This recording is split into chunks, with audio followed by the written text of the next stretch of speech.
Hello people, welcome to my channel. It's me can my official. అయితే shopping అయిపోయిన తర్వాత ఇంకా కొంచెం షాపింగ్ మిగిలిందని చెప్పేసి మేమందరం కలిపి డీమార్ట్కి వెళ్ళామండి. డీమార్ట్కి వెళ్ళే ముందు చూడండి, క్లైమేట్ అది ఎంత బాగుందో, చాలా చల్లగా అయిపోయింది. మేము మార్నింగ్ ఎండతో బయలుదేరాం, కానీ ఈవినింగ్ డీమార్ట్కి వెళ్ళే టైంకి అయితే చాలా చల్లగా అయిపోయింది. మాకు అదే సంతోషం అనిపించింది.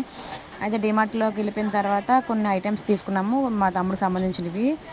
ఏమీ లేవు కానీ 2500 అయిపోయిందండి బాబు. డీమార్ట్ అంటాం కానీ చాలా వేస్ట్ అని నా ఫీలింగ్. బయట కొనుక్కున్నంత బెటర్ అయితే లేదు. అది అయిపోయిన తర్వాత ఇంకా ఆటో ఎక్కేసి వెళ్ళిపోయాము. దగ్గరకు వచ్చిన తర్వాత ఇంక వర్షం పడుతుందని చెప్పేసి ఇంకా ఆటో అతను లేట్ చేస్తారని చెప్పేసి మా అన్నయ్యకి ఇచ్చేసి పిల్లల్ని పంపించాము. ఇంకా వాళ్ళు వెళ్ళిపోయిన తర్వాత మేము ఇంటికి వెళ్ళిపోయిన తర్వాత అయితే మీకు దానికి ఇంకా నెక్స్ట్ షాట్ ఎందుకని చెప్పేసి ఏమైతే తీసుకున్నానో చూపిస్తున్నాను, చూసేయండి. Tide, Mysore sandal, powder, laser, underwears, shampoos, coconut oil, Comfort. అంటే వాడు హాస్టల్కి పంపించేస్తున్నాం వాడిని. హాస్టల్లోకి యూజ్ అవుతాయని చెప్పేసి ఇంకా అవన్నీ తీసుకున్నాం. పెన్స్, స్కేల్స్, ఎరేజర్స్, షాక్స్లు, ఇంకా అన్నీ అనమాట. ఇంకా వాడికి ఏటేటి అవసరం అయితే అవన్నీ తీసుకున్నాము. ఎవరైతే మన ఛానల్ ఫస్ట్ టైం చూస్తున్నారో please like and share, comments.